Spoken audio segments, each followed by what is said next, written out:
So గత వారం మనం దేని గురించి మాట్లాడుకున్నాం? ఆత్మ సంబంధమైన మనస్సు గురించి మనం మాట్లాడుకున్నాం. ఇలా ఎంతమందికి మనస్సు ఉంది? ఇలా ఎంతమంది ఎప్పుడైనా ప్రేమలో పడ్డారా ఎవరితోనైనా? సో నేను ప్రస్తుతం ఆ పార్ట్ ఆఫ్ మనసు గురించి నేను మాట్లాడట్లేదు, ఇంకొక ఆత్మీయ మనసు గురించి నేను మాట్లాడుతా ఉన్నాను. ఓకే, సో గత వారం మనం ఏం చూసామంటే, తండ్రి మన పట్ల మంచి ప్రణాళికలు కలిగి ఉన్నాడు, మంచి ఉద్దేశాలు కలిగి ఉన్నాడు. He has plans to prosperous and not to harm us. మనకి హాని చేసే ఆలోచనలు ఆయనకు లేవు. ఎప్పుడైతే తండ్రి యొక్క ఆలోచనలు మన పట్ల ఏమైనాయో వాటిని మనం ఎప్పుడైతే గ్రహించగలుగుతామో, మనం దేవుడిస్తున్న సమాధానంలో, జీవంలో మనం జీవిస్తూ ఉంటాం. సో మన తండ్రి మన పట్ల ఎలాంటి ప్రణాళిక కలిగి ఉన్నాడు? మంచి ప్రణాళికలు. అందరు చెప్తారా?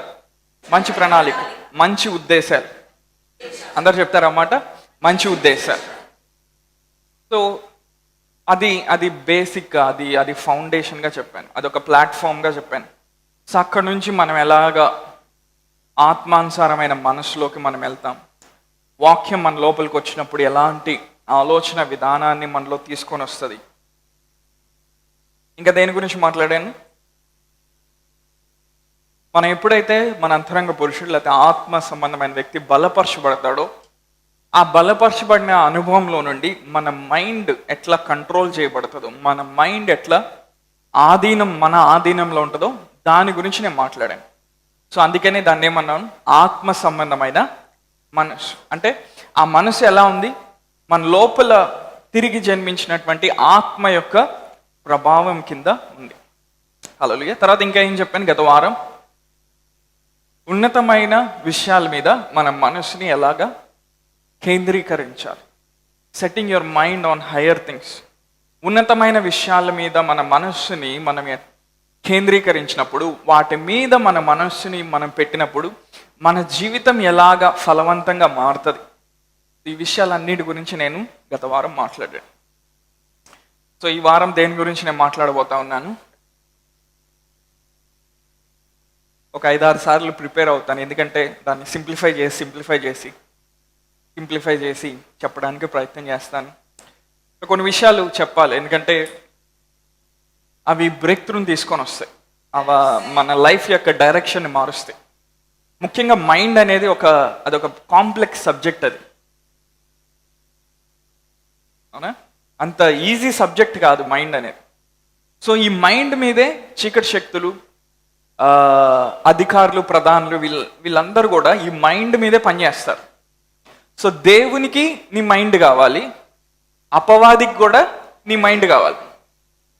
ఇద్దరు ఈ మైండ్ కోసం పోరాడుతూ ఉంటారు. నీ మైండ్ అనేది ఒక ఫుట్బాల్ అనుకుంటే, ఈ బాల్ కోసం ఎవరెవరు కొట్టుకుంటారు? దేవునికి ఈ మైండ్ కావాలి. ఒకడు లోకాన్ని అంతా సంపాదించి దాని ప్రాణాన్ని పోగొట్టుకుంటే దానికేం ప్రయోజనం? అలానే అపవాదికి నీ మైండ్ కావాలి, ఆ తర్వాత లోకానికి నీ మైండ్ కావాలి. సో ఈ ముగ్గురు ఎప్పుడు కూడా ఈ మైండ్ మీద దాడి చేస్తూ ఉంటాడు. అందులో భాగమే మనకి నిద్ర పట్టకపోవటం, భయం పుట్టడం, ఆందోళన చెందటం, లైఫ్లో కాన్ఫిడెన్స్ లేకపోవటం, జయిస్తామన్న ఆసక్తి మనకి లేకపోవటం. అవునా? 4 రోజులు ఆత్మీయంగా బాగుంటాం, 5వ రోజు వచ్చేసరికి మొత్తం చెరుగడ్డ మిషన్లో వేసి బయటికి తీస్తే ఎలా వస్తుంది? అంటే నేనేం చెప్తున్నానంటే, సరదాగా జోక్ చేయట్లేదు కానీ నేనేం చెప్తున్నానంటే, ఈ మైండ్ విషయం ఎప్పుడైతే మనం సీరియస్గా తీసుకుంటామో మన ఆత్మీయ జీవితం ఎదగటం ప్రారంభమవుతుంది. ఎందుకంటే నీ సోల్లోనే, నీ ప్రాణంలోనే నువ్వు నిర్ణయం తీసుకుంటావు. నిర్ణయాలు ఎక్కడ తీసుకుంటావు? నీ ప్రాణంలో తీసుకుంటావు. ఇది చూడొచ్చా చూడకూడదా ఆ నిర్ణయం నువ్వు ఎక్కడ తీసుకుంటావు? నీ మనసులో తీసుకుంటావు. ప్రాణంలో ముఖ్యమైన భాగం ఏంటి? మనసు. ఇది చూడొచ్చా చూడకూడదా? అది చెడు విషయం అనుకో, నీ లోపల ఉన్న దేవుని ఆత్మ ఏం చెప్తాడు? దాన్ని చూడొద్దని చెప్తాడు. ఆ దేవుని ఆత్మ స్వరానికి నీ మనసు నువ్వు ఇస్తే, అది చూడకుండా జయించే శక్తిని నువ్వు రుచి చూస్తావు. హల్లెలూయా. అలానే అదే మైండ్లో ఇంకొక వైపు చీకటి శక్తులు పోరాడుతూ ఉంటాయి. అంటే నా మైండ్లో చీకటి ఉందని నేను చెప్పట్లేదు, మైండ్ మీద ప్రభావం చూపుతాయి. సో ఒక అద్భుతమైన సత్యం చెప్పమంటారా వాక్యంలో వెళ్ళబోయే ముందా? ఈ భూమి మీద ఏ వ్యక్తి కూడా తన సొంతగా తను ఆలోచించాడు. ఈ భూమి మీద ఏ వ్యక్తి కూడా తన సొంతగా తను ఆలోచించాడు. తనకి మించిన ఉన్నతమైన శక్తుల్ని బట్టి తన ఆలోచన విధానాలు ఆధారపడి ఉంటాయి. ఏం చెప్పాను అర్థమైందా? ఏదర్ అది దేవుని ఆత్మ అయినా అవ్వచ్చు, లేకపోతే దురాత్మలైనా అవ్వచ్చు. సో ఏ మనిషి కూడా ఈ భూమి మీద న్యూట్రల్గా ఉండడు. వెలుగు సంబంధమైనటువంటి విషయాలైనా అతన్ని ప్రభావితం చేస్తే, చీకటి సంబంధమైనటువంటి విషయాలైనా ప్రభావితం చేస్తాయి. మధ్యస్థంగా ఉండేది ఏముండదు. లేకపోతే ప్రకటన గ్రంథంలో యోహాను రాసినట్టుగా నులివెచ్చని స్థితిలో ఉండేది ఏముండదు. ఏదర్ నువ్వు వెలుగులో ఉంటావు, లేకపోతే చీకటిలో ఉంటావు. ఏదర్ నువ్వు దేవుని సంబంధమైన వ్యక్తిగా ఉంటావు, లేకపోతే చీకటి సంబంధమైన వ్యక్తిగా ఉంటావు. కానీ నువ్వు ఎలా ఉండాలి అని నిర్ణయం ఎక్కడ తీసుకుంటావు? నీ ప్రాణంలో, లేకపోతే నీ మైండ్లో నువ్వు నిర్ణయం తీసుకుంటావు. సో ఈ మైండ్ని తర్ఫీదు చేసే భాగంలో మొట్టమొదటి విషయం ఏంటంటే, దేవుని వాక్యం చేత ఈ మనస్సుని ఏం చేయాలి? బొంబార్డ్ చేయాలి, ఢీ కొడతా ఉండాలి. అంటే వాక్యము ఇప్పుడు నీ హృదయంలోకి వెళ్తుంది. నీది మంచి హృదయం అయితే వాక్యాన్ని అంగీకరించే హృదయం, వాక్యం నీ హృదయంలో వెళ్తుంది. కానీ వెళ్ళినటువంటి వాక్యాన్ని నీ మైండ్లో తీసుకొచ్చి దాన్ని ఏం చేయాలి? ట్రైన్ చేయాలి, దాన్ని తర్ఫీదు చేయాలి. దైవికమైన విషయాలు ఆలోచించేటట్టు నీ మనసుకి ఏమి ఇవ్వాలి? తర్ఫీదు ఇవ్వాలి. హల్లెలూయా. ఇంట్లో ఒక బుజ్జి కుక్క పిల్ల ఉందనుకుందాం, ఓకే? అది ప్రతిసారి బెడ్డెక్కి ఇచ్చిపోస్తుంది. నువ్వు దాన్ని ఏం చేయాలి? ఇప్పుడు తర్ఫీదు చేయాలి, ట్రైన్ చేయాలి. గేట్ బయటికి తీసుకెళ్ళి, రోడ్డు మీద తీసుకెళ్ళి దాని టైమింగ్ ఏంటో నువ్వు కనుక్కోవాలి. అవునా? దాన్ని రోజు గమనించేసరికి దాని టైమింగ్ ఏంటో నీకు అర్థమవుతుంది. అది ఎప్పుడు చిచ్చు పోస్తుంది, ఎప్పుడు పోయేది అనేది నీకు అర్థమవుతుంది. అది పోసే టైంకి నువ్వేం చేయాలి? దుప్పటేసి బెడ్ మీద పడుకోబెట్టకూడదు. దాన్ని ఏం చేయాలి? గేటు బయటికి తీసుకెళ్ళాలి. అప్పుడు దాని పని అది చక్కగా చేసుకుంటుంది. మైండ్ కూడా అంతే. హల్లెలూయా. దాన్ని ఏం చేయాలి? ట్రైన్ చేయాలి. చాలామందికి చదివేటప్పుడు కాన్సన్ట్రేషన్ ఉండదు. బైబిల్ తీసుకొని చదువుదాం అనుకుంటారు, ఒక్క వచనం చదవగానే కళ్ళు తిరుగుతూ ఉంటాయి. అందరు నాతో కనెక్ట్ అవ్వాలి, ఇప్పుడు కనెక్ట్ అవుతారు. ఒక వచనం చదవగానే కళ్ళు తిరుగుతూ ఉంటాయి. ఇప్పుడు క్రీస్తు యొక్క మనసు నీకు ఎట్లా వస్తుంది? అంటే నీ మైండ్ని ఎప్పుడు ఏదో ఒకటి ప్రభావితం చేస్తూ ఉంటుంది. మేబీ నువ్వు సోషల్ మీడియా ఎక్కువ చూస్తూ ఉంటావు, ఇన్స్టాగ్రామ్ రీల్స్, లేకపోతే టిక్టాక్, లేకపోతే యూట్యూబ్ వీడియోస్, లేకపోతే ఇంకేమున్నాయి, హాట్స్టార్, ఇంకేమున్నాయి, అమెజాన్ ప్రైమ్, నెట్ఫ్లిక్స్. అవునా? టీవీలో వచ్చే ఛానల్స్ అన్నీ. క్రికెట్ పిచ్చోళ్ళు అయితే క్రికెట్ పిచ్చోళ్ళు, ఫుట్బాల్ పిచ్చోళ్ళు అయితే ఆ పిచ్చోళ్ళు. అవునా? వంటల పిచ్చోళ్ళు అయితే ఆ పిచ్చోళ్ళు, సీరియల్స్ పిచ్చోళ్ళు అయితే ఆ పిచ్చోళ్ళు. నేను ఎవరినే వంటల మంచిగా నేను. అవునా? వాటిని బట్టి ఏమవుతూ ఉంటుంది? 24 గంటలు మైండ్ అనేది ప్రభావితం చేయబడుతుంది. ఇంకా రాజకీయాలు పిచ్చోళ్ళు అయితే ఆ పిచ్చోళ్ళు దాంట్లో తిరుగుతూ ఉంటారు 24 గంటలు. అంటే వాళ్ళనే అనట్లేదు, ఒక అంశాన్ని ఎక్స్ప్లెయిన్ చేయడానికి చెప్తున్నాను. అంటే మైండ్ ఏం చేయబడుతుంది? 24 గంటలు ప్రోగ్రామ్ చేయబడుతుంది. ఇప్పుడు వారమంతా నువ్వు ఆఫీస్కి వెళ్ళొచ్చి పని చేసుకొని, ఇంట్లో పని చేసుకొని, దేవునితో ఏం సంబంధం లేకుండా ఆదివారం చర్చికి వచ్చి నువ్వు వాక్యం వింటున్నప్పుడు నీకు ఎలా ఉంటుందంటే, ఫ్రెంచో, స్పానిషో, జపనీసో నీకు చెప్తున్నట్టు ఉంటుంది. చెప్పేది బైబిల్లో వాక్యమే.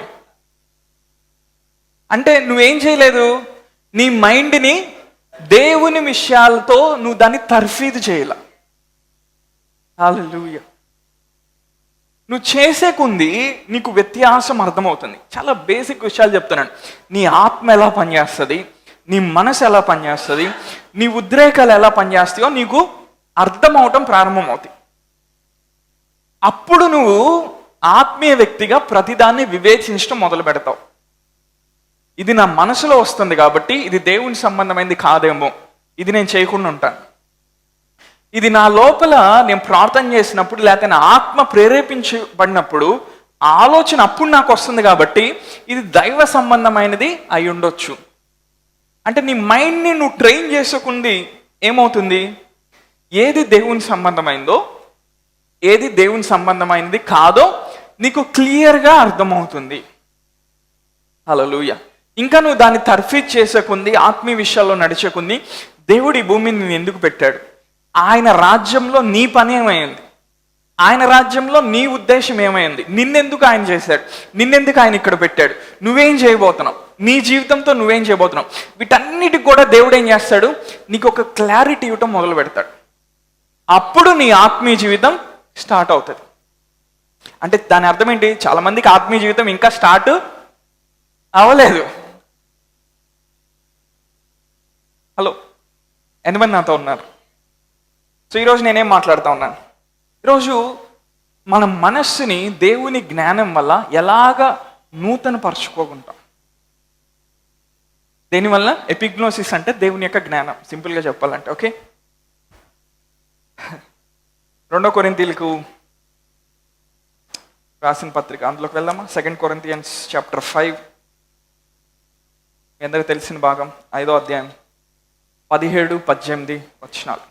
మీ అందరికీ తెలిసిన వాక్యం, చూడుకొని చెప్పచ్చు కదా, వద్దులే. కాగా ఎవడైనను క్రీస్తునందున ఎడల వాడు నూతన సృష్టి, పాతవి గతించను, ఇదిగో క్రొత్త వాయను, సమస్తము దేవుని వలనైనవి. అదొక్క మాట అండర్లైన్ చేసుకోండి ఈరోజు. సమస్తము దేవుని వలనైనవి. ఆయన మనల్ని క్రీస్తు ద్వారా తనతో సమాధానపరుచుకొని ఆ సమాధానపరచు పరిచర్యను మాకు అనుగ్రహించాను. ఎవడైనను క్రీస్తునందున ఎడల వాడేమైనాడంట, వాడు నూతన సృష్టి. అంటే క్రీస్తుని తెలుసుకున్నప్పుడు లేకపోతే తిరిగి జన్మించినప్పుడు అతను ఏమైనాడు, పాత సృష్టి అయి ఉన్నాడు. అంటే క్రీస్తు ద్వారా తిరిగి జన్మించిన వాళ్ళకి దేవుడు ఏం చేశాడు, ఒక కేనోస్ క్రియేషన్గా చేశాడు, ఒక న్యూ క్రియేషన్గా చేశాడు, ఒక నూతన సృష్టిగా చేశాడు. అంటే ఈ జాతి మునిపెన్నట్టు లేదు. ఒక జాతి అంట మనం, క్రీస్తుని అంగీకరించిన మనం ఒక జాతి, ఒక సృష్టి, ఒక స్పీషీస్. అవునా? ఈ జాతి మునుపు లేదంట. అంటే పాత నిబంధన కింద ఉన్న వాళ్ళు ఉన్నారు, పాత సృష్టి కింద ఉన్న వాళ్ళు ఉన్నారు. వాళ్ళ కింద ఎవరెవరు ఉన్నారు? పాత సృష్టిలో ఎవరెవరు ఉన్నారు చెప్పండి? ఆదాము, అవ్వ, ప్రవక్తలు, న్యాయాధిపతులు, రాజులు, పెద్ద ప్రవక్తలు, చిన్న ప్రవక్తలు. అవునా? పాత నిబంధనలో ఉన్న వాళ్ళందరూ పాత సృష్టి కింద ఉన్నవాళ్ళు. క్రీస్తు వచ్చిన తర్వాత ఎవరైతే ఆయన అంగీకరించి తిరిగి జన్మించారో వాళ్ళందరినీ పౌలేమంటున్నాడు, నూతన సృష్టి అంటున్నాడు. అంటే ఇప్పుడు మనం ఎలాగా తిరిగి జన్మించాం? క్రీస్తు అనే అక్షయ బీజం మన లోపలికి రావడం ద్వారా మనం తిరిగి జన్మించాం. వాళ్ళకి మనకి వ్యత్యాసం ఏంటి? పాత నిబంధనలో ఉన్న ప్రవక్తలు, న్యాయాధిపతులు, రాజులు, దైవజనులు, వీళ్ళందరికీ మరి క్రీస్తు ద్వారా తిరిగి జన్మించిన మనకి ఈ 2 వర్గాల మధ్య ఉన్న వ్యత్యాసం ఏంటి? What is the difference? మనకి వాళ్ళకి వ్యత్యాసం ఏంటంటే, వాళ్ళు దేవుని కలిగి ఉన్నారు, మనం దేవుని కలిగి ఉన్నాం. కానీ మనం క్రీస్తుని అంగీకరించినప్పుడు మన ఆత్మ తిరిగి జన్మించింది అంటారు. కానీ వాళ్ళల్లో ఉన్న ఆత్మ ఎప్పుడైతే ఆదాము పాపం చేసి పడిపోయాడో ఆ పడిపోయిన స్థితిలో ఉన్నటువంటి ఆత్మే వాళ్ళల్లో కొనసాగింది. అర్థమవుతుంది ఏం చెప్తున్నాను? కానీ మనలో ఏం జరిగింది? క్రీస్తుని అంగీకరించిన మనలో వాళ్ళలాగా పడిపోయిన ఆత్మని మనం కలిగిలేం. We don't have a fallen spirit, we have a new spirit. హల్లెలూయా. అంటే దేవుడు యేసుకేలు ద్వారా మాట్లాడుతూ ఉంటాడు పాత నిబంధన, నూతన హృదయాన్ని మీకు ఇస్తాను, నూతన ఆత్మని మీకు ఇస్తాను, మీలో ఉన్న రాతి గుణం తీసివేసి మీకు మాంస హృదయాన్ని ఇస్తాను. ఎందుకు దేవుడు ఇలా చేస్తున్నాడు అంటే, దేవుణ్ణి మనం ఇంకా ఎక్కువ ముఖాముఖిగా అనుభవించడానికి, దేవుణ్ణి మనము తెలుసుకొని ఆయన ద్వారా జీవించే ఆ కృపలో మనం నడవటానికి. ఇప్పుడు ఇక్కడ కూర్చున్న మనందరికీ దేవుడు ఏం చేశాడు? మనం తిరిగి జన్మించినప్పుడు నూతన ఆత్మనిచ్చాడు. You have a new spirit. ఈ నూతన ఆత్మ సరిగా పనిచేయాలంటే నూతనమైన ఆలోచన విధానం ఉండాలి. ఎంతమంది నాతో ఉన్నారు? ఆదాము తప్పు చేశాడండి. ఎలాంటి ఆలోచన విధానం ఉంది ఆదాంలో? మంచి చెడుల తెలివినిచ్చు వృక్షం యొక్క జ్ఞానం ఉంది ఆదాంలో. ఇప్పుడు తిరిగి జన్మించిన మనలో ఎలాంటి ఆలోచన విధానం ఉంది? ఎలాంటి జ్ఞానం ఉంది? క్రీస్తు యొక్క మనస్సుని మనం కలిగి ఉన్నాం. హల్లెలూయా. కష్టంగా ఉందా? అర్థం చేసుకోగలుగుతుందా వాళ్ళకి మనకున్న వ్యత్యాసం అన్నమాట. మనం ఏం కలిగి ఉన్నాం? క్రీస్తు యొక్క మనసు కలిగి ఉన్నాం. పరిశుద్ధాత్మను మన లోపల మనం కలిగి ఉన్నాం. వాళ్ళు కలిగి లేరు పాత సృష్టిలో. అంటే నూతన సృష్టిగా దేవుడు ఏమంటున్నాడు? పాత అన్ని కూడా గతించినాయి. ఈ నూతన సృష్టిలో ఇందాక మనం చదివినట్టు సమస్తము దేవుని వలనైనవి. అంటే ఒక నూతన సృష్టిగా మనం జీవిస్తున్నామంటే మనకి జరిగే ప్రతిదీ కూడా, మనకి జరగాల్సిన ప్రతిదీ కూడా, మనం చేయాల్సిన ప్రతిదీ కూడా దేవుని వలన అది వస్తుందా లేదా మనం చూసుకోవాలి. అంటే నూతన సృష్టిగా మనం ఏం చేయాలి? దేవుని మీద మనం ఆధారపడాలి. హల్లెలూయా. ఈవెన్ పాత నిబంధనలో కూడా దేవుని యొక్క అనాయింటింగ్ వాళ్ళ మీదకి వచ్చేది, దేవుని యొక్క అభిషేకం వాళ్ళ మీదకి వచ్చేది. వాళ్ళకి ఇవ్వబడిన దర్శనాన్ని బట్టి, వాళ్ళకి ఇవ్వబడిన పనిని బట్టి ఆ అభిషేకం వచ్చేది. వాళ్ళ పని చేసేవాళ్ళు, అయిపోయింది, చాప్టర్ క్లోజ్. కానీ నూతన నిబంధనలో మనం అలానే మాత్రం చేయడానికి పిలవబడలా. దేవుని ఆత్మ ఏదో ఒక పని చేయడానికి మన మీద దిగి రావట్లా, ఒక దర్శనాన్ని నెరవేర్చడానికి దిగి రావట్లేదు, కానీ మన లోపల ఆయన పర్మనెంట్గా నివాసం ఉంటా ఉన్నాడు. అంటే ఆయన ఆత్మని కలిగి మనం జీవించడానికి, ఆయన ఆత్మ చెప్తున్న ప్రకారం మనం నడవటానికి పిలువబడ్డాం. ఈ లైఫ్లో నువ్వు నడవాలంటే, ఈ ఆత్మీయ జీవితంలో నువ్వు ముందుకు వెళ్ళాలంటే నీ మైండ్ అనేది దైవ సంబంధమైన మనస్సుగా ఉండటానికి నువ్వు దాన్ని ట్రైన్ చేయాలి, తర్ఫీదు చేయాలి. ఎంతమందికి ఇక్కడ వరకు చెప్పింది అర్థమైంది? ఇంకో బాగా చూద్దామా? కొలసీలు రాసిన పత్రిక 3వ అధ్యాయం 10వ వచనం చదువుతారా? కొలసీలు రాసిన పత్రిక 3వ అధ్యాయం 10వ వచనం, 2వ భాగం నుండి చదువుతాం. ఏలయనగా ప్రాచీన స్వభావమును దాని క్రియలతో కూడా మీరు పరిత్యజించి, అంటే దాన్ని వదిలేసి జ్ఞానం కలుగు నిమిత్తము దాన్ని సృష్టించిన వాని పోలిక చొప్పున నూతన పరచబడుచున్న నవీన స్వభావంను ధరించుకొని ఉన్నారంట. మనం ఇప్పుడు ఏ స్వభావాన్ని ధరించుకొని ఉన్నాం? నవీన స్వభావం ధరించుకొని ఉన్నాం. తెలుగులో జ్ఞానము కలుగు నిమిత్తము అని ఉంది, కానీ ఇంగ్లీష్లో అయితే రెన్యూడ్ ఇన్ ద నాలెడ్జ్ అని ఉంటుంది. జ్ఞానము వలన నూతన పరచబడటం అని ఉంటుంది. ఎంతమంది నాతో ఉన్నారు? అంటే దేవుని జ్ఞానం మనలోకి వచ్చే కొంది మనం నూతన పరచబడతామంట. అందరూ ఆ మాట చెప్తారా? దేవుని జ్ఞానము నా లోపలికి వచ్చే కొంది నేను నూతన పరచబడతా ఉంటాను. నేను నూతన పరచబడతా ఉన్నప్పుడు నా ప్రాచీన స్వభావం నేను వదిలేసి, నా పడిపోయిన ఆదాము స్వభావం వదిలేసి నేను క్రీస్తు స్వభావాన్ని ధరించుకుంటాను. క్రీస్తు స్వభావాన్ని ధరించుకునే ఆ నిర్ణయాన్ని నేను నా మనసులో తీసుకుంటాను. హల్లెలూయా. ఆ లైన్స్ అని అర్థం కావట్లేదు కాబట్టి సింప్లిఫై చేసి చెప్పాను, అంటే నేను చెప్తున్న రెవల్యూషన్ తగ్గట్టుగా. సో అక్కడ జ్ఞానము అనే ఒక పదాన్ని చూస్తున్నాం. జ్ఞానము కలుగు నిమిత్తం దాన్ని సృష్టించి వాని పోలిక చొప్పున నూతన పరచబడుచున్న నవీన స్వభావంని ధరించుకొని ఉన్నారు. జ్ఞానము అనే పదాన్ని పౌలు అక్కడ గ్రీక్లో ఏం వాడుతున్నాడు అంటే ఎపిగ్నోసిస్ అని వాడుతున్నాడు. అందరు చెప్తారు ఆ మాట ఏంటి? ఎపిగ్నోసిస్. ఎపిగ్నోసిస్ అంటే అర్థం ఏంటంటే దైవికమైన విషయాల గురించినటువంటి ఖచ్చితమైన జ్ఞానం. అందరు ఆ మాట చెప్తారా నాతో? దైవికమైన విషయాల గురించి ఖచ్చితమైన జ్ఞానం. అంటే క్రీస్తుని మనం తెలుసుకున్నప్పుడు తండ్రి అయిన దేవుడు ఏం చేశాడంటే ఎపిగ్నోసిస్ మన లోపల పెట్టాడు. దైవిక విషయాల గురించిన ఖచ్చితమైన జ్ఞానం అనే ఆ సామర్థ్యాన్ని, ఆ కెపాసిటీని మన లోపల పెట్టాడు. హల్లెలూయా. అటు ఇటుగా ఉండే జ్ఞానం కాదు, ఖచ్చితమైన జ్ఞానం. ఇప్పుడు ఒక సమస్యను జయించాలంటే ఏం కావాలి? ఖచ్చితమైన జ్ఞానం కావాలి. జస్ట్ నాలెడ్జ్ ఉంటే సరిపోదు. ఇప్పుడు ఒక వ్యక్తికి రోజు తలనొప్పి వస్తుంది, డాక్టర్స్ దగ్గర చూపించుకున్నాడు, ఎన్ని మందులు వాడినా తగ్గట్లేదు, ఏం చేయాలో ఏం అర్థం కావట్లేదు, ఎటు వెళ్ళాలో అర్థం కావట్లేదు, ట్రై చేస్తున్నాడు, ప్రార్థన చేస్తున్నాడు, ఉపవాసం ఉంటున్నాడు, కానుక ఇస్తున్నాడు, అన్నీ చేస్తున్నాడు. కానీ ఆ తలనొప్పిని జయించడానికి తనకేం కావాలి? నాలెడ్జ్ కాదు, ఎపిగ్నోసిస్ కావాలి. ఆ సమస్యను పరిష్కరించడానికి కావాల్సిన ఖచ్చితమైన జ్ఞానము, నేను చెప్తాను జాగ్రత్త వినండి, అది శరీర పరిధిలో లేదు. హలో, అది ఏ పరిధిలో ఉంది? ఆత్మ పరిధిలో ఉంది. మనం ఎప్పుడైతే పరిశుద్ధాత్మతో కనెక్ట్ అవుతామో, మనం ఎప్పుడైతే భాషలో మనం ప్రార్థన చేస్తూ ఉంటామో, వాక్యాన్ని ధ్యానిస్తూ ఉంటాం, సడన్గా ఒకరోజు దేవుడు ఏమంటాడు, ఈ సమస్య పరిష్కారం అవటానికి నువ్వు ఇలా చేయి అంటాడు. అదేమైంది? అది ఎపిగ్నోసిస్ అయింది. హల్లెలూయా. చాలా మందికి బైబిల్ జ్ఞానం ఎక్కువ ఉంటుంది, కానీ ఎపిగ్నోసిస్ ఉండదు. ఏం చెప్తున్నా జాగ్రత్త వినండి.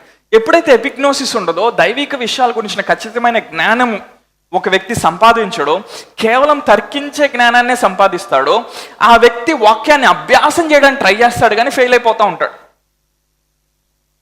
తను రిజల్ట్స్ చూడటానికి, వాక్యాన్ని తీసుకొని ఫలితాలు పొందటానికి, మార్పు చెందటానికి, జీవితాన్ని మార్చుకోవడానికి ప్రయత్నం చేస్తూ ఉంటాడు కానీ ఫెయిల్ అవుతూ ఉంటాడు. అదెందుకు జరుగుతుందంటే తన తర్కించే జ్ఞానం మీద ఆధారపడుతున్నాడు కానీ పరిశుద్ధాత్మ ఇచ్చే జ్ఞానం మీద ఆధారపడట్ల. ఎపిగ్నోసిస్ ఎలా వస్తుంది? పరిశుద్ధాత్మ జ్ఞానం ఇవ్వటం వలన వస్తుంది. హల్లెలూయా. ఈరోజు కొంచెం ప్రాక్టికల్గా మాట్లాడదాం.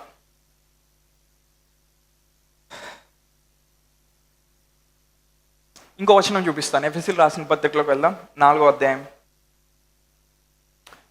22వ వచనం నుండి 24వ వచనం వరకు. అందరూ చదువుతారా? స్క్రీన్ మీద ఉంది. కావున మునుపటి ప్రవర్తన విషయంలోనైతే మోసకరమైన దురాశల వలన చెడిపోవు మీ ప్రాచీన స్వభావంను వదులుకొని మీ చిత్త వృత్తి యందు నూతన పరచబడిన వారే నీతియు యథార్థమైన భక్తి గలవారై దేవుని పోలికగా సృష్టింపబడిన నవీన స్వభావంను ధరించుకొనవలెను.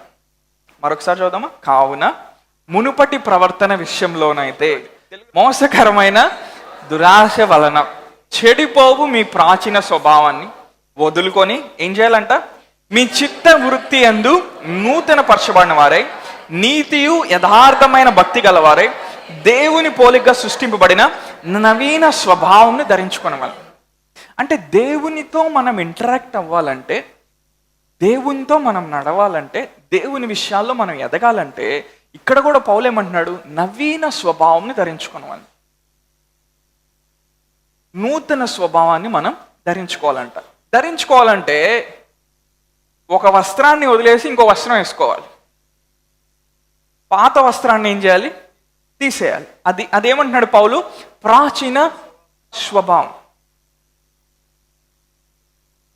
అది పాప సంబంధమైంది, అది శరీర ఇచ్చల వలన ప్రేరేపించబడేది, అది మంచి చెడుల తెలివినిచ్చు వృక్షం నుండి వచ్చిన జ్ఞానము, అది పడిపోయిన జ్ఞానం. హలో, దాన్ని ఉపయోగించే ఏం చెప్తున్నానండి, దాన్ని ఉపయోగించే చాలామంది సైంటిస్టులు చాలా కనిపెట్టారు. రక్షణ పొందకుండా కనిపెట్టిన వాళ్ళు చాలామంది ఉన్నారు. స్కై స్క్రాపర్స్ కట్టిన వాళ్ళు ఉన్నారు. ఆర్టిఫిషియల్ ఇంటెలిజెన్స్ తెచ్చిన వాళ్ళు ఉన్నారు. దాన్ని ఉపయోగించి ఏం మాట్లాడి జాగ్రత్తగా ఆలోచించు. వాళ్ళకే అంత క్రియేటివ్ పవర్ ఉంటే, నూతన పరచబడిన మనం, నూతన సృష్టిగా చేయబడిన మనము, దేవుడు మన లోపల ఇంకెంత ఎక్కువ సామర్థ్యాన్ని పెట్టాడు ఆలోచించారు ఎప్పుడైనా? యేసుప్రభువు ఒక చోట ఆయన తన చుట్టూ ఉన్న ప్రజలతో మాట్లాడుతా అడవి పువ్వులను చూడండి అంటున్నాడు. ఏ సందర్భంలో మాట్లాడుతున్నాడు? చింతించకుండా మీరు ఎలా ఉండాలో దాని గురించి చెప్తా ఏమంటున్నాడు? అడవి పువ్వులు మీరు ఎప్పుడైనా చూసారా? ఆకాశ పక్షులు మీరు ఎప్పుడైనా చూసారా? ఆ విత్తవు, కోయవు, కొట్లలో అవి కూర్చుకొనవు, మీ పరలోకపు తండ్రి వాటిని పోషించున్నాడు కదా. తర్వాత ఏమన్నాడు? అడవి పువ్వుల్ని మీరు చూసారా? సొలొమోను తన వైభవం అంతటితో కూడా అడవి పువ్వు వల్ల అలంకరించబడలేదంట. ఆలోచించారు ఎప్పుడైనా? అల్ప విశ్వాసులారా, మీరు అలా ఉంటే, మీరు అలా ఆలోచిస్తే మీ తండ్రి ఇంకా ఎంత ఎక్కువగా మిమ్మల్ని అలంకరించబోతా ఉన్నాడు. హల్లెలూయా. అంటే నూతన స్వభావంలో మనకి ఎలాంటి మైండ్ సెట్ ఉందంటే, సొలొమోను మహిమ యొక్క వైభవానికి మించిన ఆలోచన విధానంలోకి మనం వచ్చాం. అర్థం చేసుకోవడం కష్టంగా ఉంది కదా, అందుకే స్లోగా చెప్తున్నాను. సొలొమోనుకి దేవుడు జ్ఞానం ఇచ్చాడండి. ఆ జ్ఞానం వల్ల ప్రపంచంలో ఉన్న రాజులు, రాణులు అందరూ కూడా ఎవరి దగ్గరకు వచ్చారు? సొలొమోను దగ్గరకు వచ్చారు. అక్కడ ఏం జరిగేది? వాళ్ళు ఆయన గిఫ్ట్లు ఇచ్చేవాడు, వెళ్ళిపోయేటప్పుడు ఈయన వాళ్ళకి గిఫ్ట్లు ఇచ్చేవాడు. ఈ మధ్యలో ఏం జరిగేది? ఆయన జ్ఞానాన్ని చూడటానికి వచ్చేవాళ్ళు. యేసుప్రభు వారు నూతన నిబంధనలో మాట్లాడితే ఏమంటున్నాడు? నేను ఒక సృష్టిని తీసుకొని రాబోతున్నా, మీరు చింతించాల్సిన అవసరం లేదు. ఏం తింటాం, ఏం తాగుతామో, ఏం ధరించుకుంటాం, మీరు చింతించాల్సిన అవసరం లేదు. ఆ సృష్టిలో నేను వాళ్ళని ఏం చేస్తానంటే నా మహిమతో నేను వాళ్ళని అలంకరించబోతున్నాను. ఆ మహిమ ఎలా ఉంటుంది? సొలొమోనుకి ఇచ్చిన మహిమ కంటే గొప్పగా ఉంటుంది. ఆలోచించారు ఎప్పుడైనా? ఓకే, నేనేం చెప్తున్నాను, అలాంటి సొలొమోనుకే అంత మహిమ ఇచ్చాడంట దేవుడు. దేవుడు ఏమన్నాడు? నీలాంటి వ్యక్తి ఇంకా భవిష్యత్తులో కూడా ఉండబోడు, అంత జ్ఞానం ఇచ్చాడంట దేవుడు. అంటే సొలొమోను అలంకరించబడ్డాడు. రాజులు ఎదుట, చక్రవర్తులు ఎదుట, రాణులు ఎదుట, దేశాలలో ఉన్న అత్యున్నతమైన స్థానాలు ఎదుట సొలొమోను అలంకరించబడ్డాడు. దేవుని యొక్క మహిమ క్లియర్గా కనబడుతుంది సొలొమోను మీద. ఎవరైనా సొలొమోను గురించే మాట్లాడుతున్నారు. యేసుప్రభు వారు నూతన నిబంధనలు వచ్చేమంటున్నాడు, నేను ఇచ్చే మహిమ ఎలా ఉండబోతుందంటే సొలొమోను మహిమ సరిపోదు. ఎందుకని? సొలొమోను కలిగి ఉన్న మహిమ అది గతించిపోయే మహిమ. నేనిచ్చే మహిమ అది యుగయుగాలు తరతరాలు నిలిచి ఉండే మహిమ. సొలొమోనులో పరిశుద్ధాత్మ పర్మనెంట్గా నివాసం ఉండలేదు. He tapped into that anointing, he tapped into the spirit of wisdom and he saw results. ఆ జ్ఞానాత్మలోకి ప్రవేశించి ఫలితాలు చూశాడు. కానీ మనం అలా కాదు, పర్మనెంట్గా మన లోపలే పరిశుద్ధాత్మ దేవుడు నివాసం ఉంటా ఉన్నాడు. అంటే సొలొమోను కంటే ఇంకా ఎక్కువ మహిమను మనం కలిగి ఉన్నాం. అంటే నేను ఆర్థిక విషయాల గురించి లేకపోతే పలుకుబడి గురించి దాని గురించి నేను మాట్లాడట్లా, నూతన స్వభావం ధరించుకునే విషయం గురించి నేను మాట్లాడుతున్నా. ఓకేనా? నేను ఈ విషయం చెప్పగలను. చాలామంది అంటే సొలొమోను దగ్గర చాలా డబ్బులు ఉన్నాయి, చాలా పెద్ద పెద్ద వాటిని కట్టించాడు, మనం ఏం చేయలేకపోతున్నాం. ఆ కంపారిజన్ గురించి నేను మాట్లాడుతాను. యేసుప్రభు వారు మత్తయి సువార్తలో మాట్లాడేటప్పుడు కూడా దాని గురించి మాట్లాడట్లా.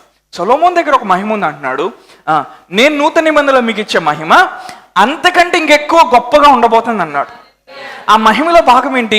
ఆయనే ఆత్మరూపిగా మనలో వచ్చి నివాసం ఉంటున్నాడు.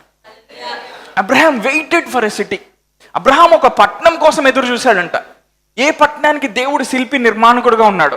కానీ ఆ పట్టణం ఎవరు? యేసుప్రభు వారు నూతన నిబంధనలో వచ్చేవని కొండ మీద ఉన్న పట్టణము మరుగై ఉండనేరదు అన్నాడు. అంటే అబ్రహాములో నివసించని పరిశుద్ధాత్మ కూడా మన లోపల వచ్చి పర్మనెంట్గా నివసిస్తా ఉన్నాడు. అందుకని వాళ్ళందరికంటే మనల్ని గొప్పవారిగా యేసయ్య చేశాడు. హల్లెలూయా. ఆ గ్రేస్లోకి మనం నడవాలంటే ప్రతిరోజు మనం నవీన స్వభావాన్ని ధరించుకోవాలి. ఈరోజు నేను దేని గురించి మాట్లాడుతున్నా? స్పిరిట్ గురించి మాట్లాడట్లా, మైండ్ గురించి మాట్లాడ. ఎంతమందికి మైండ్ ఉంది?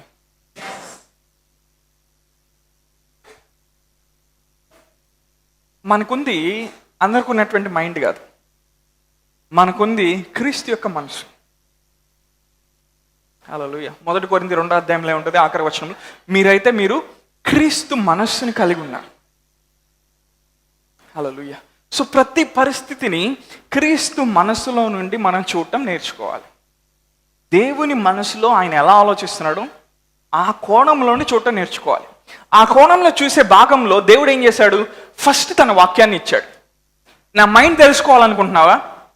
దేవుడు అడుగుతున్నాడు, నా మైండ్ నీకు తెలియాలంటే నా వాక్యాన్ని నువ్వు ధ్యానించాలి, నెమరు వేయాలి. నా మైండ్ నీకు తెలియాలంటే నా ఆత్మ నీ లోపల ఏం చెప్తున్నాడో దాన్ని నువ్వు గ్రహించాలి. హల్లెలూయా. ఎంతమంది నాతో ఉన్నారు?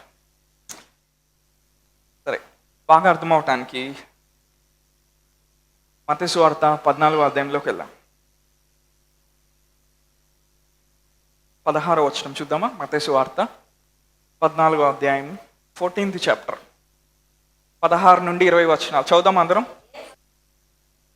పచ్చిక మీద కూర్చుండుడని జనులకు ఆజ్ఞాపించి ఆ 5 రొట్టెలను 2 చేపలను పట్టుకొని ఆకాశం వైపు కన్నులెత్తి ఆశీర్వదించి ఆ రొట్టెలు విరిచి శిష్యులకు ఇచ్చాను. శిష్యులు జనులకు వడ్డించిరి. వారందరూ తిని తృప్తి పొందిన తర్వాత మిగిలిన ముక్కలు 12 గంపల నిండా ఎత్తిరి. యేసుప్రభు వారు ప్రసంగం చేస్తూ ఉన్నాడు. అయిపోయింది ప్రసంగం, అందరికీ ఆకలేస్తుంది. ఎంతమంది ఉన్నారు? 5,000 మంది పురుషులు ఉన్నారు. అడుగుతా ఉన్నాడు, ఎవరైనా లంచ్ తెచ్చారా, లంచ్ బాక్స్ తెచ్చారా, ఎవరైనా ఏమన్నా తినడానికి ఏమైనా తెచ్చారో అడుగుతా ఉన్నాడు. ఒక వ్యక్తి దగ్గరే ఉంది 5 రొట్టెలు 2 చేపలు. ఎంతమంది కూర్చొని ఉన్నారు? 5,000 మంది కూర్చొని. యేసుప్రభు వారికి ఆయన మైండ్లో ఆయనకి తెలుసు ఈ టైంలో ఒక కార్యం జరగబోతా ఉంది. ఆ టైంలో యేసుప్రభువు వారు ఏం చేశారు? తండ్రి యొక్క మనస్సుని పరిశోధించడం మొదలుపెట్టాడు. ఏం చెప్తాను జాగ్రత్తగా వినండి. యేసుప్రభువు వారు ఉన్న దినంలో ఇంకో గొప్ప విషయం ఏంటంటే పరిశుద్ధాత్మ ఇంకా కుమ్మరించబడలా. అవునా? ఆయన వెళ్ళిపోయిన తర్వాత కదా పరిశుద్ధాత్మ సంఘం మీదకి ఇవ్వబడ్డాడు. ఆయన ఉన్నాడు అంతకుముందు, కానీ లోపల ఉండేవాడు కాదు.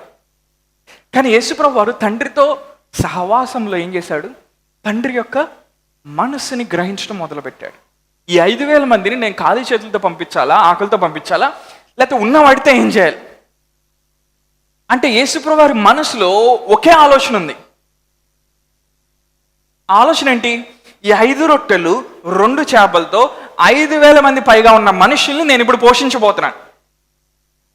అంటే ఆయనలో ఉన్న మనసు ఏం చేసింది? దేవుని మనసుని శోధించింది. శోధించి ఏం చేసింది? ఆయన ఆలోచన తెలుసుకోగలిగింది. అందుకని యేసుప్రభువు వారు ఎప్పుడు కూడా ఒక పర్ఫెక్ట్ ఫెలోషిప్లో ఉండేవాడు తండ్రితో. సరే, ఇంకా బాగా అర్థమవటానికి ఆయన లాజర్ సమాధి దగ్గరికి వెళ్ళాడు. లాజర్ సమాధి దగ్గరికి వెళ్ళి యేసుప్రభువు వారు ఏం ప్రార్థన చేస్తున్నాడు? అసలు యేసయ్య యొక్క మైండ్ సెట్ చూసారా ఎట్లా ఉందో?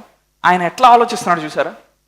లాజర్ సమాధి దగ్గరికి వెళ్ళి ఏం ప్రార్థన చేశాడండి? ప్రభా నీ చిత్తం అయితే లేపితే లేపు, లేకపోతే పడుకొని బయటికి రాని మాకు అనలా ఆయన. ఆయన ఏం ప్రార్థన చేశాడు? తండ్రి నువ్వు ఎప్పుడు నా ప్రార్థన ఆలకిస్తావు. ఆయన మైండ్ సెట్ ఎలా ఉంది చూడండి. ఏమన్నాడు? తండ్రి యు ఆల్వేస్ హియర్, నువ్వు ఎప్పుడు వింటావు, నువ్వు ఎప్పుడు నా ప్రార్థన ఆలకిస్తావు. ఇక్కడున్న ప్రజలందరూ చూసేటట్టుగా ఈ వ్యక్తిని బయటికి తీసుకొని రా అంటున్నాడు. ఆయన కాన్ఫిడెన్స్ చూసారా తండ్రి మీద? ఆయన ఆలోచన విధానాన్ని చూసారా? అంటే యేసుప్రభువు వారి మనసులో అసాధ్యము అనే పదం లేదు, ఇంపాసిబుల్ అనే పదం లేదు. అంటే అలాంటి మైండ్ సెట్ యేసయ్య ప్రతిరోజు కలిగి ఉండేవాడు ఆ 3.5 సంవత్సరాల పరిచర్యలో. మీ పక్కన చెప్పండి, ఉన్నతమైన జీవితాన్ని జీవించాలంటే క్రీస్తు మనసును కలిగి ఉండాలి. క్రీస్తు మనసు నీకు వాక్యాన్ని అభ్యాసం చేయటం వల్ల, పరిశుద్ధాత్మ స్వరం వినటం వల్ల నీకు అనుగ్రహించబడుతుంది.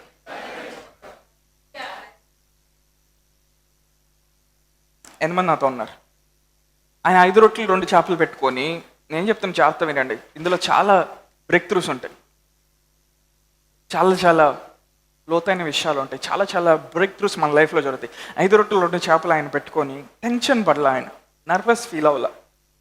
అరే 5,000 మంది ఉన్నారు, ఇంకా డీప్గా స్టడీ చేస్తే దగ్గర దగ్గర 15,000 మంది ఉండుంటారంటారు. అవునా? అంతమందికి 5 రొట్టెలు 2 చేపల్ని నేనేం చేయాలి? ఆలోచించారా? నేను చెప్తున్నా జాగ్రత్త వినండి, అద్భుతాలు ఇలానే జరుగుతాయి. యేసుప్రభువు వారు ఆయన మనసులో ఏముంది చెప్పాలన్నా? ఆయన మనసులో ఏముందంటే ఈ 5 రొట్టెలు 2 చేపలతో 5,000 మందికి నేను ఆహారం ఇవ్వగలుగుతాను అంతే. ఆయన బయటికి చెప్పట్లా. He knows that is called epignosis. హల్లెలూయా. తండ్రితో ఉన్న ఆ సహవాసంలో, ఆ ప్రేమ అనుభవంలో కొన్ని తెలుసుకున్నాడు. అందులో ఒకటి ఏంటంటే తండ్రి సృష్టికర్త కాబట్టి ఆయన ఏదైనా మల్టిప్లై చేయగలడు. కొంతమందికి అర్థం కావట్లా, సైంటిస్టులకి అర్థం కాదు ఈ వాక్యం, సింపుల్ పీపుల్కి అర్థం అవుతుంది. మన పక్కన చెప్పం, మనం చాలా సింపుల్ పీపుల్, రాజ్యపు మర్మాలు మనకి ఇవ్వబడినాయి. హల్లెలూయా. ఇంకా దాన్ని సాగదీనా చివరిదాకా, నీ చేతిలో ఉన్న కొంచెం డబ్బులతో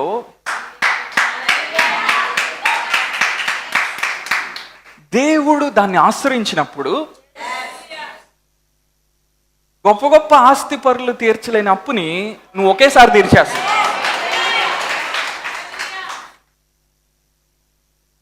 ఫిలిప్పీ సంఘంతో పౌలు మాట్లాడుతూ ఉంటాడు, క్రీస్తు యేసు కలిగిన ఈ మనసును మీరు కలిగి ఉండండి. అదేం మనసు? ఆయన దేవుని స్వరూపంలో చేయబడిన వాడై ఉండి దేవునితో సమానంగా ఉండుట విడిచిపెట్టకూడని భాగ్యం అని ఎంచుకోలేదంట.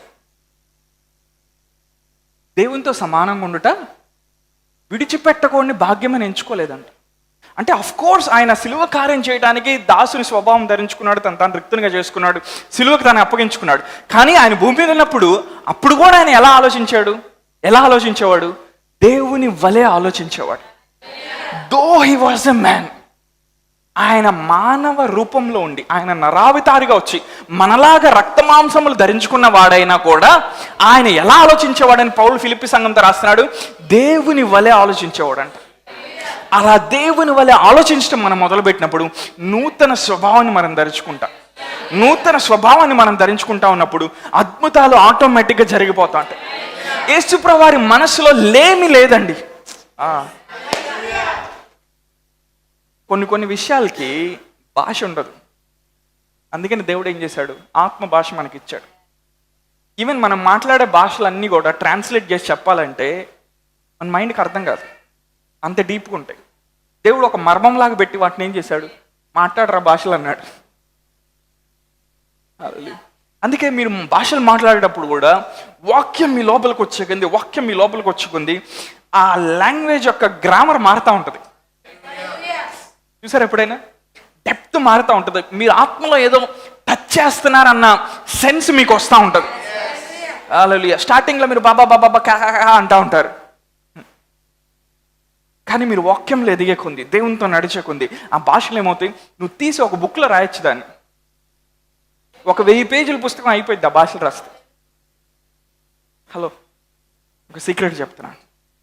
అంటే యేసుప్రభువు వారి మనసులో అసాధ్యం అనేది లేదు. సరే, ఆయన ఇట్లా నడుచుకుంటా అంజూరపు చెట్టు దగ్గరికి వెళ్ళాడు. ఆయన ఎక్కడికి వెళ్ళాడు? అంజూరపు చెట్టు దగ్గరికి వెళ్ళాడు. అంజూరపు చెట్టు దగ్గరికి వెళ్తే ఆ కాలంలో అది ఫలం ఇచ్చే కాలం కాదు అది. కానీ యేసుప్రభువు వారి మైండ్లో ఆయన ఎక్కడికి వెళ్ళినా ఫలం ఇవ్వాలి. ఎందుకని? పడిపోయిన ఆదాము స్వభావంతో ఆయన లేడు. హలో, ఇక్కడ అసలైన విషయం ఉంది. నువ్వు దేవుని కార్యాలు రెగ్యులర్గా చూడాలంటే క్రీస్తు స్వభావాన్ని నువ్వు ధరించుకోవాలి ప్రతిరోజు. నీ మనసు వాక్యం చేత నూతన పరచబడతా ఉండాలి. అప్పుడు నువ్వు అసాధ్యం అనుకున్న పరిస్థితిని చూసి చెప్తావు. అది జరగకపోవచ్చు, కానీ నా మైండ్లో అది జరగకపోవడం అంటూ లేదమ్మా, నువ్వు నాకు ఫలం ఇవ్వాల్సిందే. యేసుప్రభువు అంజూరపు చెట్టుని చూసి ఏమన్నాడు? నువ్వు నాకు ఫలము ఇవ్వాల్సిందే, నువ్వు ఇవ్వట్లేదు కాబట్టి నేను చెప్పిస్తున్నా అన్నాడు. తర్వాత రోజు శిష్యులు వచ్చి చూశారు, బోధకుడా, నువ్వు చెప్పించిన అంజూరపు చెట్టు ఎండిపోయింది, వేలతో సహా ఎండిపోయింది. అంటే అదే అంజూరపు వృక్షము ఆదాము పాపం చేసినప్పుడు ఆదాముని కప్పింది. ఇప్పుడు అదే అంజూరపు వృక్షము క్రీస్తు వచ్చినప్పుడు ఫలం ఏమని అంటుంది. అంటే క్రీస్తు ఒక టైంని బట్టి, ఒక సీజన్ని బట్టి నడిచేవాడు కాదు. ఇంకా సబ్జెక్ట్ లోపలికి వెళ్ళట్లేదు. అంటే ఒక నూతన సృష్టి, నేను చెప్తాను జాగ్రత్త వినండి, ఒక నూతన సృష్టి అంటే క్రీస్తుని ఎరిగిన విశ్వాసి టైమ్స్ బట్టి, సీజన్స్ బట్టి నడిచేవాడు కాదు. తన మైండ్లో ఏదైతే తను గ్రహించగలిగాడో ఆ మైండ్లో అది ఎక్కడ గ్రహించాడు? దేవుని ఆత్మ వల్ల గ్రహించాడు. ఈ పరిస్థితి నేను చూస్తా ఉన్నాను, దేవుడు నాతో మాట్లాడి ఇది ఇలా చేస్తాడని. నువ్వు అక్కడికి వెళ్ళి దాని ముందు నిలబడి అది జరగకపోతున్నా ఒక విశ్వాసి యొక్క మైండ్లో ఏముండాలి? ఇది అసాధ్యం కాదు, ఇది జరిగి తీరాల్సిందే, ఎందుకంటే దేవుడు చెప్పాడు గనక. అలా మీ జీవితాల్లో దేవుడు ఏదైతే చెప్పాడో, ఏవైతే ప్రవచనాలు పొందారో, ఏవేవైతే వాగ్దానాలు పొందారో, ఏ విషయాలు పొందారో అవి అసాధ్యం కాదు, దేవుడు వాటిని జరిగించి తీరుతాడు. ఈ సీజన్లో వాటిని ఆయన మరి ఎక్కువగా జరిగించునుగాక. అంటే క్రీస్తు మనసులో అసాధ్యం అనేది లేదు. హల్లెలూయా. నా మైండ్లో, మన మైండ్లో అసాధ్యం అనేది లేదు. ఆయన చేయగలడు. 5 రొట్టెలు 2 చేపలని 5,000 మంది పంచగలడు. ఆయన నీళ్ళ మీద వెళ్ళడానికి బోట్ లేకపోయినా ఆయన నీళ్ళ మీద నడిచి వెళ్ళగలడు. ఎన్ని సంవత్సరాల నుంచి బాగోని వ్యాధి అయినా క్రీస్తు మనసులో స్వస్థత జరగకపోవటం అనేది లేదు. ఎందుకంటే ఆయన వాక్యం చెప్తుంది, ఆయన పొందిన గాయం ద్వారా, ఆయన పొందిన దెబ్బల ద్వారా నువ్వు స్వస్థత నొంది ఉన్నావు. You are already healed. నేను ఇన్ని సంవత్సరాలు ట్రై చేశాను బ్రదర్, వర్కౌట్ అవ్వట్లేదు. క్రీస్తు మనసులోకి రా. నువ్వు స్వస్థపడట్లేదంటే నీ మనసే ముందు అంగీకరించదు. దాని అర్థం ఏంటంటే నువ్వు క్రీస్తు మనసులోకి వచ్చావు. హల్లెలూయా. క్రీస్తు మనసులోకి వచ్చిన ప్రతిసారి, ఆ మనసులోని ఆలోచనలు నువ్వు ట్రాప్ చేసుకొని తీసుకున్న ప్రతిసారి నవీన స్వభావం నువ్వు ధరించుకుంటున్నావు. యేసుప్రభువు వారు ఆయనతో ఉన్న ప్రజలతో మాట్లాడదా, మీరు చింతించొద్దు అంటున్నాడు. ఏమన్నాడు ఆయన? చింతించొద్దు అన్నాడు. అసలు చింతించకుండా ఎట్లా ఉంటారా అండి? మనకి చాటబార్ ఇన్ని సమస్యలు ఉన్నప్పుడు అప్పులు కట్టాలి, ఈఎంఐలు కట్టాలి, రోగాలు పోవాలి, పిల్లలకి పెళ్ళి అవ్వాలి, సీట్ రావాలి, నీకు పెళ్ళి అవ్వాలి, వాళ్ళకి పెళ్ళి అవ్వాలి, పిల్లలు పుట్టాలి, పిల్లలకి పెళ్ళి అవ్వాలి, మళ్ళీ వాళ్ళు సెటిల్ అవ్వాలి, ఈ ఊర్లో తిరగాలి, అక్కడ వీసా రావాలి, ఇది చేయాలి, వంటగదిలో డేక్షాలు కొనాలి, కొత్త ఫ్రిడ్జ్ కొన్నావు, మొన్న ఈఎంఐ పెట్టావు, ఇన్సూరెన్స్ పాలసీ కడుతున్నావు, మ్యూచువల్ ఫండ్లో పెట్టావు, అక్కడ రాలేదు, నీ డబ్బులు ఎవడో తీసేసుకున్నాడు, నీ ఫ్రెండ్ నీకు ఇవ్వాల్సిన డబ్బులు ఇవ్వలేదు, నీ బిజినెస్ అంతా పడిపోయింది. హలో, యేసుప్రభువారు ఏమంటున్నాడు?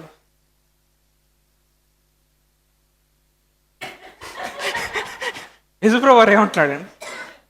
Don't care. మనుషుల్ని డోంట్ కేర్ అని మాకండి. నీ చింతనలే. అది ఎలా వస్తుంది? ట్రైన్ చేయటం వలన వస్తుంది. ట్రైన్ చేయటం వలన వస్తుంది. వాక్యాన్ని నువ్వు తీసుకునేకుంది, దాన్ని నువ్వు మెడిటేట్ చేసేకుంది, సంఘానికి వచ్చి వాక్యం వినేకుంది, నువ్వు దేంట్లోకి వెళ్తున్నావు? క్రీస్తు యొక్క మనసులోకి వెళ్తున్నావు. నువ్వు డబ్బులు లేనప్పుడు కూడా నిలబడి చెప్పగలుగుతావు, ఈ పెళ్లి జరుగుతుంది, ఈ కార్యం దేవుడు చెప్పాడు కాబట్టి జరుగుతుంది. నా దగ్గర క్యాష్ లేవు, కానీ నా దగ్గర ఉంది క్రీస్తు మనసు ఉంది. ఆ మనసులో అసాధ్యమనే ఆలోచన లేదు. దాని డిక్షనరీలో ఇంపాసిబుల్ అని లేదు. ఎందుకు ఇంపాసిబుల్ అని లేదు? దేవుడు చెప్పాడు కాబట్టి. దేవుడు చెప్పాడు కాబట్టి ఆయన చేసి తీరుతాడంతే. హల్లెలూయా. దాని మీద నీ మనసు పెడితే ఆయన చేసి తీరుతాడంతే. వాగ్దానం చేసిన వాడు ఏం చేశాడు? శారా గర్భానికి, అబ్రహాం బాడీకి ఏం చేశాడు? లైఫ్ని తీసుకొని వచ్చాడు. హల్లెలూయా. ముడతలు ముడతలు ముడతలు ముడతలు పడిపోయినాయి తాతయ్య నాయనమ్మకి. హల్లెలూయా. ఆ గర్భానికి శక్తి వచ్చేసింది. అదేంటి? క్రీస్తు యొక్క మనసు. హల్లెలూయా. నీ పక్కన చెప్పు, నీ అప్పుల్ని నీ మనసులో జయించడం నేర్చుకో. అయిపోయింది, ఇంకంతే. అదే కష్టం. దానికి నువ్వేం చేయాలి? ట్రైన్ చేయాలి. వాక్యంతో దేవునితో సహవాసంలో ఉంటా ఆయన ఆలోచనలు పట్టుకోవడం నేర్చుకోవాలి. దేవుడు ఏమనుకుంటున్నాడు ఈ పరిస్థితి గురించి? నీ అప్పుల గురించి దేవుడు ఏమనుకుంటున్నాడు? నీకున్న అనారోగ్యం గురించి దేవుడు ఏమనుకుంటున్నాడు? ఆలోచించారు ఎప్పుడైనా? అడిగావు ఎప్పుడైనా నీ తండ్రిని? ఎప్పుడైనా నీ తండ్రి, ఇంతకాలం నుంచి నాకు ఈ ప్రాబ్లం ఉంది, నువ్వేమనుకుంటున్నావు నా గురించి? నీకేదో ఒకటి చెప్తాడు ఆయన. మేబీ నువ్వు కొన్నిసార్లు గ్రహించపోవచ్చు, కానీ నువ్వు ఏదో ఒకటి చెప్తాడు. అది చెప్పింది నువ్వు పసిగట్టం నేర్చుకో. అందులో నీ బ్రేక్ త్రూ ఉంటుంది. కొన్నిసార్లు వాక్యం వింటా ఉన్నప్పుడు సడన్గా కొన్ని ప్రత్యక్షతలు నీ లోపలికి వెళ్ళి సుప్పని వెళ్ళిపోతాయి. వెంటనే నువ్వు స్వస్థపడిపోతావు. వెంటనే ఫైనాన్షియల్ బ్రేక్ త్రూ వస్తుంది. వెంటనే నీ ఆఫీస్లో, నీ కెరియర్లో నువ్వు హెచ్చించబట్ట మొదలు పెడతావు. ఎందుకని? ఏదో పవర్తో ఉన్న ఆ స్పిరిట్ని, ఆ వర్డ్ని నీ లోపలికి నువ్వు తీసుకున్నావు. అది వెళ్ళి నీ లోపల సిస్టమ్ అంతటినీ మార్చేసింది. నీకు క్రీస్తు యొక్క మనసు తీసుకొని వచ్చింది. హల్లెలూయా. ఎంతమంది నాతో ఉన్నారు? ఒకసారి 2 పేతురులోకి వెళ్దామా? 2 పేతురు 3వ అధ్యాయం 18వ వచనం చూద్దామా? మన ప్రభువును రక్షకుడినైన యేసుక్రీస్తు అనుగ్రహించు కృపయందును జ్ఞానమందును అభివృద్ధి పొందడు. చాలు, జస్ట్ ఒక్క లైన్ చాలు. మన ప్రభువును రక్షకుడినైన యేసుక్రీస్తు అనుగ్రహించు కృపయందును జ్ఞానమందును అభివృద్ధి పొందడు. దేని యందు మనం అభివృద్ధి పొందాలంట? కృపయందు జ్ఞానమందు. అందరూ చెప్తారా మాట? కృపయందు. నువ్వు ఆస్తులు ఎందు అభివృద్ధి పొందడంలో తప్పులే. నీ కెరీర్లో నువ్వు అభివృద్ధి పొందడంలో తప్పులేదు. జీవితమైన ఉన్నతమైన వాటిలోకి వెళ్తా అభివృద్ధి పొందడంలో తప్పులేదు. కానీ ఆ అభివృద్ధులన్నిటికంటే ముందు ఒక అభివృద్ధి జరగాలి నీలో. ఏంటి అభివృద్ధి? కృపయందును జ్ఞానం. కృప ఏం చేస్తుంది? కృప ఏం చేస్తుందంటే నీకు అర్హత లేని వాటిలోకి నీ చేయి పట్టుకొని నేను నడిపిస్తుంది. అది దేవుని కృప. దేవుని జ్ఞానం ఏం చేస్తుందంటే ఏదైతే నీకు తెలియదో, ఏదైతే నీకు అర్థం కాలేదో, ఏదైతే సైంటిస్టులకు తెలియదో, ఏదైతే డాక్టర్లకు తెలియదో, ఏదైతే ఫైనాన్షియల్ మేనేజ్మెంట్ ప్రిన్సిపల్స్ వాడే వాళ్ళకి తెలియదో, ఏదైతే ఫైనాన్షియల్ సైంటిస్ట్కి తెలియదో, అవన్నీ కూడా దేవుని జ్ఞానం నీకు బయలుపరుస్తుంది. పేతురు ఏమంటున్నాడు? ఈ 2 విషయాల్లో మీరు అభివృద్ధి చెందండి. దేని యందు అభివృద్ధి చెందాలంట? కృపయందును జ్ఞానమందు. అక్కడ జ్ఞానము అన్న పదానికి పేతురు వాడిన గ్రీక్ లాంగ్వేజ్లో పదం ఏంటంటే ఎపిగ్నోసిస్. ఈ పదాన్ని పౌలు పేతురు వీళ్ళిద్దరే వాడతారు బైబిల్, ఇంకెవరు వాడరు. ఎవరు వాడతారు? పౌలు ఒక 15-16 సార్లు వాడతాడు ఈ మాటని నూతన నిబంధనలో. పేతురు తన పత్రికలో ఒక 4 సార్లు వాడతాడు అంతే, మొత్తం 20 సార్లే ఉంటుంది. అంటే పేతురు ఇక్కడ జ్ఞానం అని అంటా ఉన్నప్పుడు దాని అర్థం ఏంటంటే ఎపిగ్నోసిస్.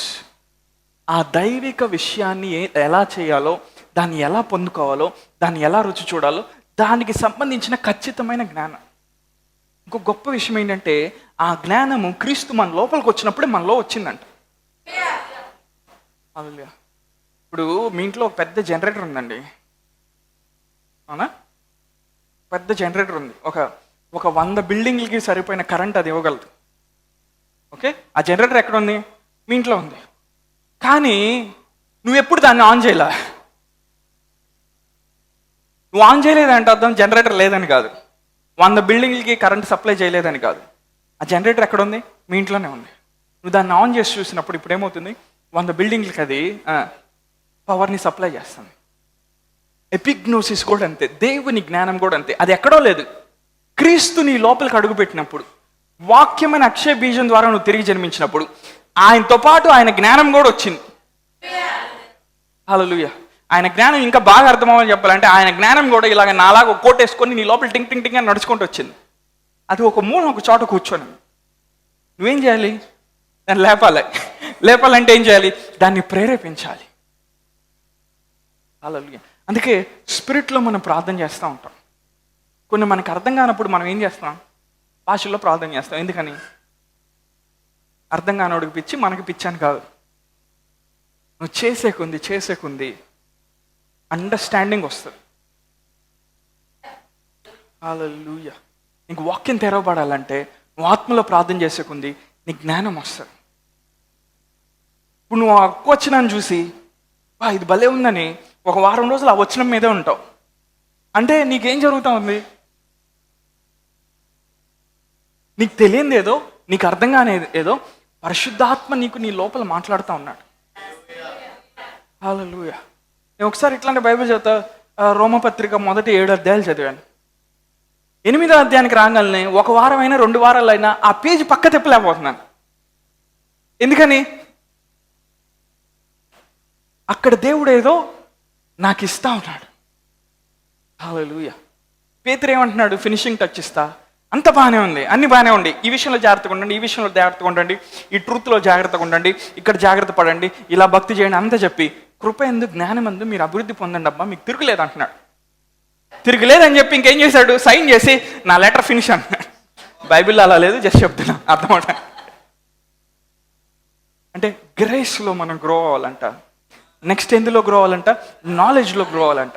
ఆ నాలెడ్జ్ తర్కించే నాలెడ్జ్ కాదు, తర్కించే నాలెడ్జ్తోనే స్టార్ట్ అవుతుంది. లాజికల్ నాలెడ్జ్, అనలిటికల్ నాలెడ్జ్తోనే స్టార్ట్ అవుతుంది. అది అక్కడ నుండి అది కన్వర్ట్ అయ్యి ఎందులోకి వెళ్తుంది? స్పిరిచువల్ నాలెడ్జ్లోకి వెళ్తుంది, ఎపిగ్నోసిస్లోకి వెళ్తుంది. యేసుప్రభువు వారు వచ్చి ఆ గుడ్డివాని ముందు నిలబడ్డాడు. తండ్రి ఏం చెప్తున్నాడు చూడగలుగుతున్నాడు. వెంటనే మట్టి తీసి దాని మీద ఉమ్ము రాసి ఆడు కళ్ళకేసి కొట్టాడు. వెళ్ళి కడుక్కోపోరా కొనిట్లా అన్నాడు. ఆడు పుట్టుకతో గుడ్డివాడు. హల్లెలూయా. నేనేం చెప్పాను? క్రీస్తు మనసులో అసాధ్యం అనేది లేదు. ఈ మైండ్ సెట్ మనం డెవలప్ చేసుకుంటే, ఈ మైండ్ సెట్తో మనం ప్రతిసారి సంఘానికి వస్తే, ఇందాక ఒక పాట పాడాం కదా, నేను సాధించలేనిది లేనే లేదు. నువ్వు సాధించి అన్ని రాసుకొని పెట్టుకుంటావు రోజు. అలా this is an anointing man, it's a grace. క్రీస్తు ద్వారా మనకు ఉచితంగా ఇవ్వబడింది. నీ పక్కన చెప్పు, నువ్వు క్రీస్తు మనసుని నువ్వు కలిగి ఉన్నావు. నీ దగ్గర సృజనాత్మకమైన శక్తిని దేవుడే నీ లోపల పెట్టాడు. నువ్వు బ్రిలియంట్గా చేయబడ్డావు. నీలాంటి బ్రిలియంట్ పర్సన్ ఇంకొకళ్ళు ఉండరు భూమి మీద. హల్లెలూయా. ఆ ప్రాజెక్ట్ ఎంత చేసినా అవ్వట్లా. ఆత్మలో నువ్వు ప్రార్థన చేస్తూ ఉంటావు, దేవుని వాక్యాన్ని లోపల తీసుకుంటున్నావు, అవునా? సమాధానంలో, రెస్ట్లో నువ్వు సడన్గా దేవుడు అంటాడు ఎపిగ్నోసిస్. అందరు చెప్తారా ఏంటది? దేవుని జ్ఞానం. హల్లెలూయా. దీనిలో కానీ మనం గ్రో అయితే ఇంపాసిబుల్ అనేది మన మైండ్లో ఉండదు. అది 25 సంవత్సరాలు జరగలేదా, 55 సంవత్సరాలు జరగలేదా, 55వ సంవత్సరం ఒక్క నెలలో ఖచ్చితంగా జరుగుతుంది. ఎందుకని నువ్వు ఇప్పుడు ఎపిగ్నోసిస్లోకి వెళ్ళావు. హల్లెలూయా. ఇది ఎలా వస్తుంది? ఎలానో రాదు. వాక్యం ఏం చెప్తుంది? క్రీస్తు నీ లోపలికి వచ్చినప్పుడు నీ లోపలికి వచ్చేసింది. పౌలు ఇంకో సంఘంతో మాట్లాడితే ఏమంటాడు? క్రీస్తు మనకు దేవుని జ్ఞానంను దేవుని శక్తి అయి ఉన్నాడు. నీకు కావాల్సినంత పవర్ అంతా కూడా నీ పరిస్థితుల్ని, సమస్యల్ని, అటన్నింటినీ, రోగాల్ని అన్నింటినీ జయించడానికి పవర్ అంతా కూడా క్రీస్తు నీ లోపలికి వచ్చినప్పుడు వచ్చేసిందంట. హల్లెలూయా. ఇంకో చోట ఇంకో దైవజనుడు ఏమన్నాడు? మన జీవనకు భక్తికి కావాల్సిన వాటన్నిటిని ఆయన మనకి దయచేశాడంట. He has given us all things. అన్నీ ఆయన మనకిచ్చాడంట. అన్నీ ఆయన మనకిచ్చాడంట. ఇది క్రీస్తు మనసు. ఇది గర్వం కాదు. ఇదేంటి? క్రీస్తు మనసు. ఇందాక మనం ఏం చదివాం? మనం క్రీస్తును నూతన సృష్టిగా చేయబడ్డాం, పాతవి గతించిపోయి సమస్తము దేవుని వలన. ఆయన దేవుని వల్ల కలగబోయే సమస్తం అన్నీ కూడా దేవుడు ఎవరికి ఇచ్చాడు? విశ్వాసమైన మన లోపల ఆయన పెట్టాడు. ఈ జర్నీలో, ఈ యాత్రలో మనం డిస్కవర్ చేస్తూ ఉంటాం. దేవుడు నాకు ఈ వరం కూడా ఇచ్చాడా? దేవుడు నాకు ఈ కృప కూడా ఇచ్చాడా? ఈ సమస్యను పరిష్కారం చేసే జ్ఞానం కూడా ఇచ్చాడా? ఈ భయంకరమైన రోగాన్ని ఛేదించే జ్ఞానం కూడా దేవుడు నాకు ఇచ్చాడా? హల్లెలూయా. ఎంతమంది నాతో ఉన్నారు? ఎంతమంది సంథింగ్ ఏదో మీ లోపలికి మీరు రిసీవ్ చేసుకున్నారు? మీరు ఎక్కడున్నారు అక్కడ కళ్ళు మూసుకుంటారా?